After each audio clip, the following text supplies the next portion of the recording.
नमस्कार दोस्तों, स्वागत है आपका फिर से एक बार अपने चैनल अतुल्य भारत पर। और आज हम चर्चा करने वाले हैं भारत की नदियां, जो हमारा टॉपिक चल रहा है, जिसमें हमने पिछले 2 वीडियो बना लिए हैं। तो इसमें भारत की नदियां जो हैं हमारी, पहली तो एक हिमालयी नदियां हैं और दूसरा प्रायद्वीपीय नदियां हैं। तो हिमालयी नदियां, जैसा कि हम जानते हैं कि हिमालय, इनका नाम है हिमालय नदियां, तो ये हिमालय से निकलती हैं। और दूसरा प्रायद्वीपीय नदियां, ये हमारे मध्य भारत और दक्षिणी भारत में होती हैं। प्रायद्वीपीय नदियां, इनकी चर्चा हम अपने आगे के वीडियो में करेंगे। तो अभी जो हमारा चल रहा है जो हिमालयी नदियां, जिसके 2 वीडियो बन चुके हैं। तो हिमालय नदियां, जैसा कि हमने जाना है कि ये 3 प्रकार की होती हैं। जो इसका तंत्र है, 3 तंत्र हैं इसके। जो पहला की गंगा प्रवाह तंत्र, दूसरा सिंधु प्रवाह तंत्र और तीसरा ब्रह्मपुत्र नदी तंत्र प्रवाह तंत्र। ठीक है, तो गंगा प्रवाह तंत्र हम अपने पिछले वीडियो में देख चुके हैं और सिंधु प्रवाह तंत्र अलग एक वीडियो में देख चुके हैं। तो ये 2 वीडियो अलग अलग बने हुए हैं, गंगा प्रवाह तंत्र और सिंधु प्रवाह तंत्र। अब तीसरा ब्रह्मपुत्र प्रवाह तंत्र है, जिसकी चर्चा हम आज करने वाले हैं। और इसको बहुत अच्छे तरीके से समझाया है। अगर आप अपना समय दे देंगे और ढंग से इसको देख लेंगे तो आपको इसको रटने की जरूरत नहीं पड़ेगी, बहुत आसानी से आपको ये याद हो जाएगा। तो चलिए शुरू करते हैं। अब जैसे इसका नाम है ब्रह्मपुत्र नदी तंत्र, तो इसकी यानी कि मुख्य नदी क्या होगी? ब्रह्मपुत्र नदी।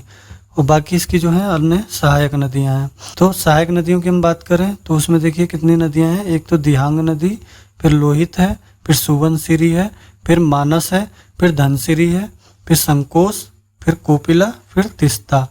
इस तरीके से ये कुल नदियां हैं, जो कि इससे आगे चल के जब ये आगे बढ़ती है तो जुड़ती चली जाती हैं। तो अब सबसे पहले हम इसमें ब्रह्मपुत्र नदी की बात करते हैं, कहाँ से निकलती है और कैसे आगे बढ़ती है। तो सबसे पहले हम ये जान लेते हैं कि ये भारत की सबसे चौड़ी नदी है। गंगा भारत की सबसे लंबी नदी थी और ये ब्रह्मपुत्र नदी जो है वो भारत की सबसे चौड़ी नदी है। और ये 3 देशों से गुजरती है, चीन, भारत और बांग्लादेश। 3 देशों से गुजरती है। अब इसका उद्गम स्थल कहाँ है? ये तिब्बत, यानी जो चाइना का हिस्सा है तिब्बत से निकलती है ये। तिब्बत में कैलाश पर्वत है, आप जानते ही हैं कैलाश पर्वत, जहाँ पे हम यात्रा करते हैं, कैलाश मानसरोवर यात्रा। तो वहीं तिब्बत में कैलाश पर्वत के मानसरोवर झील के चेमायंगडुंग ग्लेशियर से निकलती है। अगर आपने पिछली वीडियो देखी होगी तो उसमें आपको याद आ रहा होगा कि चेमायंगडुंग ग्लेशियर की चर्चा हुई है, क्योंकि चेमायंगडुंग ग्लेशियर से सिंधु नदी भी निकलती है और चेमायंगडुंग ग्लेशियर से ये ब्रह्मपुत्र नदी भी निकलती है। जो मानसरोवर है तिब्बत का, वहां से 3 नदियां निकलती हैं हमारी। एक तो सिंधु नदी, दूसरी सतलज नदी जो कि सिंधु नदी की सहायक नदी है, और तीसरी है ब्रह्मपुत्र नदी। लेकिन ब्रह्मपुत्र नदी और सिंधु नदी चेमायंगडुंग ग्लेशियर से निकलते हैं मानसरोवर के, और जो सतलज नदी है वो राकस ताल से निकलती है। तो इसका उद्गम स्थल हो गया क्लियर कि ये चेमायंगडुंग ग्लेशियर से निकलती है और ये पूर्व की ओर प्रवाहित होती है, वहां से पूर्व की ओर निकलती है। और हिमालय पर्वत श्रेणियों के पैरेलल बिल्कुल समांतर प्रवाहित होते हुए ये पूर्व की ओर बहती हुई चली आती है। इसे तिब्बत में सांगपो नदी कहते हैं। ब्रह्मपुत्र नदी तो ये भारत में कहलाती है और भारत में जब प्रवेश करती है तो वहाँ ब्रह्मपुत्र के नाम से जानी जाती है, लेकिन तिब्बत में इसको सांगपो नदी कहते हैं। ये याद रखने वाली बात है कि तिब्बत में किस नदी को सांगपो नदी कहा जाता है, तो इसका जवाब है ब्रह्मपुत्र नदी। तो तिब्बत में इसको सांगपो नदी कहा जाता है, या इसके अलावा यारलुंग सांगपो के नाम से भी जाना जाता है। अब मानसरोवर झील से अरुणाचल प्रदेश तक ये पूर्व की ओर बहती हुई आती है, और जब अरुणाचल प्रदेश में प्रवेश करती है तो प्रवेश करते समय ये हिमालय की जो पर्वत श्रेणियां हैं उनको काटते हुए पूर्व से दक्षिण की ओर मुड़ती है। एकदम से लगभग 90 डिग्री के एंगल पे ये मुड़ती है, पूर्व जा रही होती है और दक्षिण की तरफ मुड़ जाती है। और जब ये पूर्व से दक्षिण की ओर मुड़ के अरुणाचल प्रदेश में प्रवेश करती है तो क्या करती है? ये गार्ज का निर्माण करती है। भूगोल में शब्द है गार्ज। गार्ज को अगर हिंदी में बात करें तो महाखड्ड, तो ये बहुत गहरे खाई गड्ढे होते हैं, उसका निर्माण करती है। तो इस महाखड्ड को यानी कि गार्ज को क्या कहा जाता है? दिहांग गार्ज। ये सवाल महत्वपूर्ण है कि ब्रह्मपुत्र नदी अरुणाचल प्रदेश में जब प्रवेश करती है तो किस गार्ज का निर्माण करती है, तो उसका नाम क्या है? दिहांग गार्ज। और अरुणाचल प्रदेश में ही इस नदी को, जो सांगपो नदी थी ब्रह्मपुत्र नदी, इसको अरुणाचल प्रदेश में दिहांग नदी कहते हैं। नदी कौन सी कहलाई? दिहांग नदी। किस गार्ज का निर्माण करती है? दिहांग गार्ज का निर्माण करती है। यहाँ से जब ये फिर अरुणाचल प्रदेश के बाद असम राज्य में प्रवेश करती है और असम में इसकी एक सहायक नदी आकर मिलती है उसका नाम क्या है? लोहित नदी। तो लोहित नदी असम में आकर इससे मिलती है, लेकिन इसका उद्गम स्थल कहाँ होता है? अरुणाचल प्रदेश में। अरुणाचल प्रदेश में ये निकलकर आती है कहाँ? असम में, और असम में आकर ये लोहित नदी ब्रह्मपुत्र नदी में मिल जाती है। लेकिन जब लोहित नदी असम में पहुंचती है तो ब्रह्मपुत्र नदी में मिलने से पहले इसकी एक सहायक नदी है दिबांग नदी। दिहांग नदी अलग है और दिबांग नदी अलग है। तो इसमें कौन सी आके नदी मिलती है? दिबांग नदी। उसका उद्गम स्थल अरुणाचल प्रदेश में है और ये असम में आकर लोहित नदी में मिलती है। और जब ये लोहित नदी में मिल जाती है, अब इसके मिलने के बाद लोहित नदी जाके ब्रह्मपुत्र नदी में मिल जाती है। अब फिर इसके बाद असम राज्य में ही ब्रह्मपुत्र नदी के मध्य में माजुली द्वीप स्थित है। ठीक है, आपने पढ़ा कि ब्रह्मपुत्र नदी सबसे चौड़ी नदी है भारत की। तो चौड़ी नदी है तो इसके बीच में ही असम राज्य में एक द्वीप है। द्वीप किसको कहते हैं? जिसके चारों तरफ पानी हो। पानी के चारों तरफ से घिरे हुए भूभाग को द्वीप कहते हैं। और ये दुनिया का सबसे बड़ा नदी द्वीप है। नदी में है और नदी में है तो ये नदी द्वीप कहलाता है। तो ये दुनिया का सबसे बड़ा नदी द्वीप है। सोचिए कितना बड़ा होगा कि पूरी दुनिया में सबसे बड़ा नदी द्वीप है। इसका जो क्षेत्रफल है वो 1250 वर्ग किलोमीटर में फैला हुआ है। इस अरुणाचल प्रदेश में इसको क्या कहते थे? दिहांग नदी।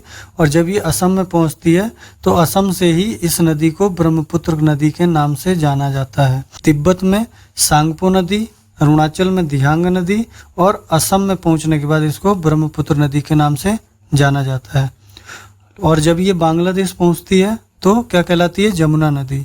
असम में ही एक बूढ़ी दिहांग नदी आकर मिलती है। ठीक है, लोहित नदी के मिलने के बाद आगे बढ़ने पर असम में ही ब्रह्मपुत्र नदी में एक बूढ़ी दिहांग नदी आकर मिलती है। अब इसके बाद इसमें कुछ और आगे चलती है ये, तो असम में ही सुबनसिरी नामक नदी आकर मिलती है। वो कहाँ से आती है? तिब्बत से होते हुए आती है। ये तिब्बत से इसका उद्गम स्थल है सुबनसिरी का। और तिब्बत से होकर अरुणाचल प्रदेश में ये भारत में प्रवेश करती है और अरुणाचल प्रदेश से फिर आती है असम में, और असम में आकर लखीमपुर जिले में ब्रह्मपुत्र नदी में जुड़ जाती है।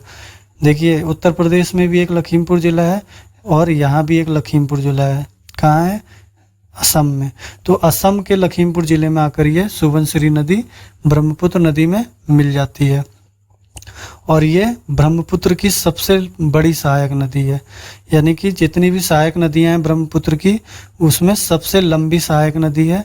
तो ये याद रखिएगा, ये भी पूछा जाता है कि ब्रह्मपुत्र की सबसे बड़ी सहायक नदी कौन सी है?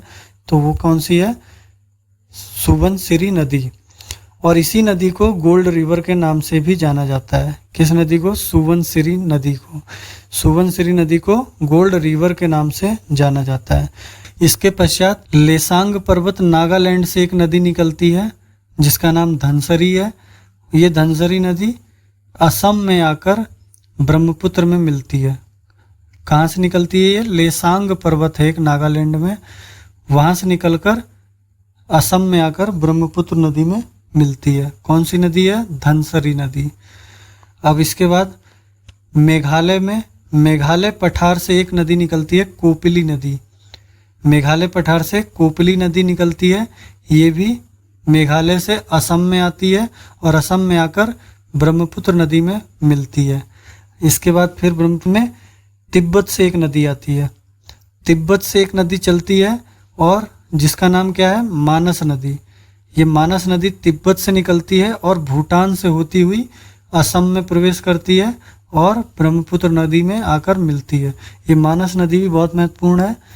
और इस नदी के किनारे मानस नेशनल पार्क, असम का मानस नेशनल पार्क स्थित है, मानस नदी के किनारे। ठीक है, जिसको मानस राष्ट्रीय उद्यान भी कहते हैं। अब उत्तरी भूटान से फिर एक और नदी निकलती है। अब ये भूटान से निकलती है। ठीक है, एक देश है भूटान। उत्तरी भूटान से एक संकोश नामक नदी आकर ब्रह्मपुत्र नदी में मिलती है।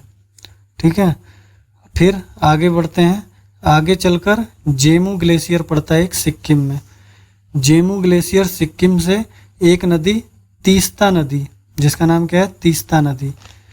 ये सिक्किम से जेमू ग्लेशियर से निकलती है और निकलकर पश्चिम बंगाल होते हुए बांग्लादेश में पहुंचकर ब्रह्मपुत्र में मिलती है। यानी कि जब ये बांग्लादेश में सिक्किम से निकलती है तीस्ता नदी और पश्चिम बंगाल पहुंचती है, पश्चिम बंगाल से बांग्लादेश में पहुंचती है और बांग्लादेश में पहुंचकर ब्रह्मपुत्र नदी में मिलती है। लेकिन यहाँ पे ब्रह्मपुत्र को क्या कहते हैं? जमुना नदी। और यहीं से फिर ब्रह्मपुत्र नदी आगे बढ़ के जमुना का रूप लेती है। यहाँ से इसको जमुना नदी कहा जाता है। अब ब्रह्मपुत्र नदी से हम जुड़े हुए, इस तंत्र से पूरे जुड़े हुए कुछ महत्वपूर्ण तथ्य जान लेते हैं। अब लोहित नदी जो आपने पढ़ी, ब्रह्मपुत्र की सहायक नदी जो कि अरुणाचल प्रदेश से निकलती है, उस पर एक सड़क पुल बना हुआ है जो कि भारत का सबसे बड़ा सड़क पुल है। ये भी इसलिए बता रहा हूँ क्योंकि ये महत्वपूर्ण तथ्य हैं। तो लोहित नदी पर एक सबसे बड़ा सड़क पुल भारत का बना हुआ है जिसका नाम भूपेन हजारिका ब्रिज या ढोला साजिया ब्रिज है। ढोला साजिया ब्रिज नाम इसलिए दिया गया है कि ये ढोला और साजिया दो गांवों को जोड़ता है जो असम में है, और इसी के साथ ये अरुणाचल प्रदेश और असम को भी जोड़ता है। और ये इतना लंबा पुल है कि ये भारत का सबसे बड़ा सड़क पुल है। अब इसकी लंबाई की बात करें तो ये 9150 मीटर है, यानी कि 9.15 किलोमीटर लंबा है और भारत का सबसे बड़ा सड़क पुल है। इसी के अलावा एशिया का दूसरा सबसे बड़ा और भारत का सबसे बड़ा रेल सह सड़क ब्रिज नाम से इसका समझ में आ रहा होगा। रेल और सड़क यानी कि रेल भी चलती होगी यहाँ और अन्य वाहन भी चलते होंगे। तो सबसे बड़ा, भारत का सबसे बड़ा और एशिया का दूसरा सबसे बड़ा रेल सह सड़क ब्रिज असम राज्य में ही डिब्रूगढ़ जगह है, वहाँ पर ब्रह्मपुत्र नदी पर बना हुआ है जिसका नाम क्या है? बोगीबिल ब्रिज बना हुआ है। इसकी लंबाई की बात करें तो ये 4.94 किलोमीटर है। इसी के साथ दोस्तों ब्रह्मपुत्र नदी तंत्र का अध्याय पूरा होता है और आशा करता हूँ कि ये आपको समझ में आ गया होगा। और समझ में अगर आया है तो वीडियो को लाइक कीजिएगा और अपने दोस्तों को और अपने जानने वालों को भी शेयर कीजिएगा ताकि उनको भी ये जानकारी मिल सके। और अगर चैनल पे अगर आप नए हैं तो चैनल को सब्सक्राइब करिएगा